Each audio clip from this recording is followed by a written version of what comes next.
Hello दोस्तों, sleepy classes में आपका स्वागत है। आज हम डिस्कस करने जा रहे हैं जीएस 3 का ये बहुत ही इंपॉर्टेंट सवाल, जिसमें हम एक स्कीम को इवैल्यूएट करेंगे। कई बार जनरल स्टडीज 3 और जनरल स्टडीज 2 दोनों ही एग्जाम्स के अंदर, दोनों ही पेपर के अंदर हमारे पास एक क्वेश्चन आता है जिसमें हमें किसी स्कीम को इवैल्यूएट करना होता है या किसी स्कीम के बारे में बताना होता है, उसके सक्सेसेस, उसके ड्रॉबैक्स और आगे के डायरेक्शन हमें उसमें देनी होती है। अब इसी तरीके से प्रधानमंत्री फसल बीमा योजना, जो एक स्कीम 2016 से चलती आ रही है, उसके ऊपर हम एक सवाल पूछ सकते हैं, और खास तौर पे तब जब एग्रीकल्चर एक बहुत ही इंपॉर्टेंट एस्पेक्ट होता है जीएस 3 का। तो इवैल्यूएट द परफॉर्मेंस ऑफ प्रधानमंत्री फसल बीमा योजना इन परस्यूट ऑफ स्टेटेड ऑब्जेक्टिव्स। हमने इवैल्यूएट करना है स्कीम को। हमने इस स्कीम के फीचर्स थोड़े बहुत बताने पड़ेंगे इंट्रोडक्शन के बाद, जब हम बताएंगे कि एग्रीकल्चर इंश्योरेंस क्यों इतना इंपॉर्टेंट है। फिर हम उसके एम्स एंड ऑब्जेक्टिव्स बताएंगे कि क्या एम कर रहा था ये स्कीम, किस तरीके से स्कीम काम करती है, यानी कि इसके क्या फीचर्स है ये भी बताएंगे। ठीक है, तो ये चीजें हमें ध्यान में रखनी होगी। उसके बाद हम ये बताएंगे कि कहां कहां ये स्कीम सक्सेसफुल रही है, and then we'll also discuss कि चैलेंजेस और शॉर्टकमिंग्स क्या रहे हैं इसके अंदर। ठीक है, और फाइनली हम इसे कंक्लूड करेंगे। तो दोस्तों, ये चीज़ बहुत ज़रूरी है कि हम दोनों एस्पेक्ट यहाँ पे देखें। हम इवैल्यूएट कर रहे हैं तो हम दोनों ही एस्पेक्ट देखेंगे और इनमें बताएंगे भी कि स्कीम को क्या करना चाहिए, ख़त्म कर देना चाहिए या आगे लेके जाना चाहिए। दोस्तों, इससे पहले मैं इसका आंसर डिस्कस करूं, आपको जस्ट कुछ सेकंड्स के अंदर बता दूं कि हमारा जनरल स्टडीज के लिए 48 डेज का mains answer writing programme start है, जहां पे मैं 48 डेज के अंदर यानी 2 महीने के अंदर आपसे डिस्कशन करूंगा regarding 48 important questions of general studies. इस के थ्रू हम आंसर राइटिंग की फाउंडेशन आपकी ले करेंगे, जिसमें आपके आंसर्स को इवैल्यूएट किया जाएगा। टाइमली इवैल्यूएशन के साथ साथ हर हफ्ते मैं आपसे एक लाइव डिस्कशन सेशन रखूंगा, जिसमें हफ्ते के 6 क्वेश्चंस को मैं एक बार में डिस्कस करूंगा। मैं आपको ये भी बताऊंगा कि किस तरीके से हमें कौन से सोर्सेज और कौन सी चीज़ों से कंटेंट को एनरिच करना चाहिए, and along with that basics भी अगर आपके अभी तक नहीं बन पाए हैं तो उसमें भी आंसर राइटिंग में मैं आपकी मदद करूंगा। खैर, ये भी बताना चाहूंगा कि आंसर राइटिंग आप पहले ही दिन से ना करें, लेकिन जैसे आपका 3, 4, 5 महीने का सिलेबस खत्म होता है उसके बाद आप जरूर आंसर राइटिंग की शुरुआत कर सकते हैं। आप अगर इस ऑफर को अवेल करने के लिए अर्ली बर्ड कोड का इस्तेमाल करें हमारे कोर्स में जाके, और 4499 में इस कोर्स को अवेल कर सकते हैं। 15 अक्टूबर तक ये वैलिड है। तो फिर यहां से हम सीधा जाते हैं आज की डिस्कशन की तरफ। आज में हमने बात करनी है प्रधानमंत्री फसल बीमा योजना के ऊपर। अब crop insurance against unforeseen loss has been a major demand of the unserviced agriculture sector। ये डिमांड को पूरा करने के लिए प्रधानमंत्री फसल बीमा योजना ने एक अपॉर्चुनिटी का ध्यान रखते हुए 2016 में इसको एक नए तरीके से हैंडल करने की कोशिश की। पहले हम वही बेसिक एम्स और ऑब्जेक्टिव्स क्या है स्कीम के वो लिख देंगे। तो financial support to farmers suffering crop loss और damage arising out of unforeseen events, clear है। Stabilising the income of farmers to ensure their continuance in farming, बिल्कुल ठीक है। फार्मिंग छोड़ के कोई और ऑक्यूपेशन ना अपनाएं बिकॉज उनका क्रॉप लॉस हो गया। Encourage farmers to adopt innovative and modern agriculture practices, ठीक है। और आखिर में ensure the flow of credit to agriculture sector, और क्रेडिट जैसे जैसे आता जाएगा, सरप्लस पैसा जैसे जैसे आता जाएगा एग्रीकल्चर सेक्टर में, फूड सिक्योरिटी बढ़ती जाएगी, क्रॉप डाइवर्सिफिकेशन की तरफ भी जाने के बहुत ज़्यादा चांसेस हो सकते हैं, ये देखते हुए कि एक्सपोर्ट्स के अंदर और भी ज़्यादा इनकम की पॉसिबिलिटीज, अपॉर्चुनिटीज हैं। अब इस स्कीम को इंप्लीमेंट कैसे किया जाता है? सबसे पहले तो ये इंश्योरेंस कवरेज प्रोवाइड करता है नॉन प्रिवेंटेबल नेचुरल रिस्क्स के ऊपर।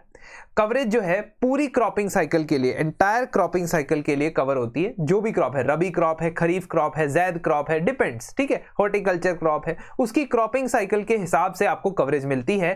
प्री सोइंग यानी कि बीज बोने से कुछ समय पहले तक से लेके पोस्ट हार्वेस्टिंग, हार्वेस्टिंग के बाद जब तक आपके फार्म पे वो सामान पड़ा हुआ है तब तक के लिए आपको इंश्योरेंस मिलता है। Coverage for losses out of prevented sowing and mid season adversities, मतलब इस पूरे टाइम कार्यकाल के दौरान, पूरे टाइम पीरियड के दौरान जो भी आपको लॉसेस होंगे उसकी कवरेज इसमें होगी। Also farm level losses of localised calamities also. कई जगह पे हम देखते हैं स्नेक जो आपके पेस्ट अटैक्स जो होते हैं, अलग अलग टाइप के पेस्ट अलग अलग एरियाज के अंदर होते हैं, तो वो सबके लिए सेम नहीं बनाया जा सकता। तो ये सबके लिए अलग अलग तरीके के कस्टमाइज्ड प्रोडक्ट्स बनाने की यहाँ पे बात की गई थी इंश्योरेंस के अंदर, और इसमें प्राइवेट पार्टनर्स के साथ, प्राइवेट इंश्योरेंस कंपनीज के साथ जो गवर्नमेंट था वो टाई अप करता रहता था। Post harvest losses due to peril such as inundation, मतलब कि कुछ पर्टिकुलर एरियाज में फ्लडिंग हो जाना, क्लाउड बर्स्ट जो कि बहुत लोकलाइज्ड फिनोमेना है, फायर जो भी एक लोकलाइज्ड फिनोमेना है, काफी बड़ा लॉन्ग एरिया, वास्ट एरिया में नहीं होता है, तो इनके अगेंस्ट भी आपको प्रोटेक्शन अवेलेबल थी। साथ ही साथ इसकी फीचर क्या थी कि इसमें मैक्सिमम से मैक्सिमम 5% का बर्डन आता था, वो भी हॉर्टिकल्चर क्रॉप ग्रो करने वाले फार्मर का। बाकी परसेंटेज ऑफ प्रीमियम जो था वो सेंटर और स्टेट गवर्नमेंट्स आपस में शेयर करके पे करने वाले हैं। तो 100 रुपए अगर प्रीमियम है तो 5 रुपए फार्मर पे करेगा और बाकी के 95 रुपीज सेंटर और स्टेट्स मिलकर शेयर करने वाले हैं। सक्सेसेस भी रही है इस स्कीम की, तो यही इवैल्यूएशन स्टार्ट हो गया। स्कीम का इवैल्यूएशन क्या अभी 5 साल से ऊपर कंप्लीट हो गए हैं, तो 36 करोड़ फार्मर्स की एप्लीकेशंस जो है वो इंश्योर हो चुकी है और 1 लाख करोड़ तक के क्लेम्स पे कर दिए जा चुके हैं। ऐसा पीआईबी की तरफ से, पीआईबी का डेटा दे रहा हूं मैं, कहीं और से नहीं दे रहा, 4 फरवरी 2022 तक का ये मानना है।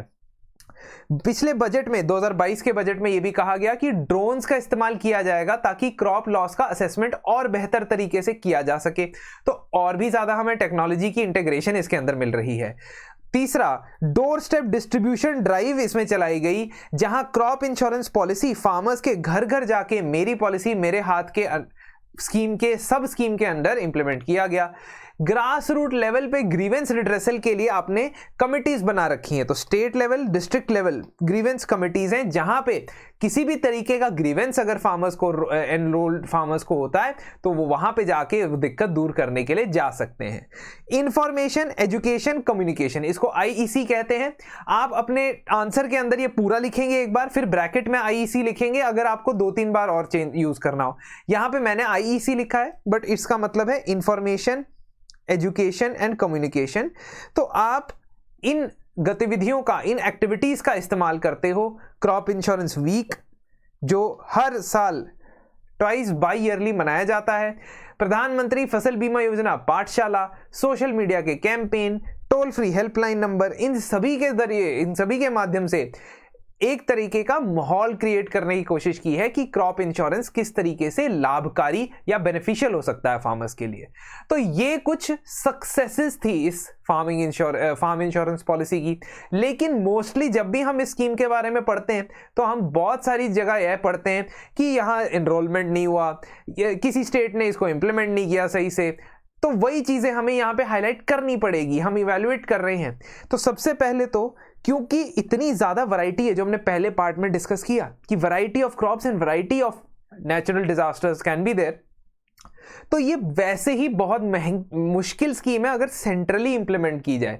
तो small size of the farms है, फार्मिंग प्रैक्टिसेस में अंतर है, वेदर कंडीशंस में अनसर्टेनिटी है, स्टेट गवर्नमेंट्स के बजट को कंस्ट्रेंट आया हुआ है खासकर कोविड के टाइम से। ये सेंट्रल स्कीम सबसे मुश्किल स्कीम है इंप्लीमेंट करने के लिए। तो सबसे पहला चैलेंज तो यही है कि अपने आप में ही ये एक बहुत बड़ा चैलेंज है। दूसरा, low enrolment by marginal farmers. Marginal farmers कौन होते हैं? मार्जिनल फार्मर्स वो होते हैं जिनके पास 2.5 एकड़ से कम जमीन होती है। तो ऑलमोस्ट 85% जो हमारी कंट्री के अंदर फार्मर्स है स्मॉल एंड मार्जिनल फार्मर्स की कैटेगरी में आते हैं। तो lowest of the economic ladder, जिनको सबसे ज्यादा क्रॉप इंश्योरेंस की जरूरत होती है, उनकी एनरोलमेंट कम देखी गई है। तो for agriculturally important states like Maharashtra, 10% of the enrollment was from marginal farmers और 83% was seen from small farmers। marginal मतलब सबसे कम वाले, जिनके पास बिल्कुल ही फार्म लैंड नहीं है, 1 to 2 हेक्टेयर के बीच बीच में जो उनके पास लैंड है, तो उनकी एनरोलमेंट बहुत कम हुई है। ये बड़ी प्रॉब्लम है। स्टेट गवर्नमेंट और इंश्योरेंस प्रोवाइडर्स का जो रोल रहा है, जब आप कोलैबोरेट करते हो किसी प्राइवेट इंश्योरेंस कंपनी के साथ यहाँ पे या किसी इंश्योरेंस कंपनी के साथ in providing these insurance products, तो आप 2 चीजें देखते हो। एक, स्टेट गवर्नमेंट की लैक्सिटी की वजह से और इंश्योरेंस प्रोवाइडर्स की लैक्सिटी की वजह से कई बार डिलेड पे आउट होते हैं फार्मर को, उसके क्लेम ही डिनाई कर दिए जाते हैं, और ये बहुत सारी कंप्लेंट्स देखने को मिली है। ऐसा मैं नहीं कह रहा, ऐसा आप भी नहीं कहोगे, ऐसा आप कहलवाओगे parliamentary standing committee on agriculture से। कहलवाओगे का मतलब ये नहीं है कि उन्होंने नहीं कहा है और जबरदस्ती लिखोगे। This is known for a fact that parliamentary standing committee has also stated कि यहाँ पे स्टेट गवर्नमेंट्स और इंश्योरेंस प्रोवाइडर्स की तरफ से जो डिलेज होते हैं, जो डिनाइल ऑफ क्लेम्स होती हैं, उनकी वजह से काफ़ी ज़्यादा ये स्कीम न्यूज़ में रहती है, दिक्कत में रहती है। इंश्योरेंस कंपनीज को ये भी कहा गया कि वो क्रॉप कटिंग एक्सपेरिमेंट्स नहीं करते हैं। क्रॉप कटिंग एक्सपेरिमेंट्स बेसिकली क्या होता है कि जो आपने असेसमेंट करना है कि कितना फार्मर को लॉस हुआ है, उसके लिए आप पहले तो जाके यील्ड या प्रोडक्टिविटी को देख के आओगे, है ना, एक बेसलाइन बनाओगे और फिर देखोगे कि अगर यील्ड या प्रोडक्टिविटी में डिफरेंस आता है, प्रॉब्लम नेचुरल कैलेमिटी पे, क्लेम पे अगर आप रख सकते हो, उसको ब्लेम रख सकते हो, तभी आपको इंश्योरेंस प्रोवाइड होगा। तो टोटल लॉस जो है उसके लिए फील्ड एक्सपेरिमेंट्स बहुत कम कंडक्ट करवाए गए, जबकि इस स्कीम का एक बहुत बड़ा एम्फेसिस इसी चीज पे था, टेक्नोलॉजी का इस्तेमाल करते हुए। तभी ये बात हो रही है कि ड्रोन्स का अब इस्तेमाल होगा ताकि क्रॉप कटिंग इंश्योरेंस के लिए एक्सपेरिमेंट्स के लिए टेक्नोलॉजी की मदद से, ड्रोन्स की मदद से एक्यूरेट लॉस असेसमेंट किया जा सके। 2020 से कई स्टेट्स ने इस स्कीम को एग्जिट करना शुरू कर दिया और because it is a centrally sponsored scheme, तो फिर इसमें बहुत ज़्यादा दिक्कत आ रही थी स्टेट्स को, शेयरिंग हो रहा था ना, प्रीमियम आधा इनको देना पड़ रहा था। और 2020 में कुछ गाइडलाइंस आई थी जिसके बाद से स्टेट्स का शेयर जो था प्रीमियम का वो बढ़ गया था। इस वजह से कुछ स्टेट्स ने एग्जिट कर दिया।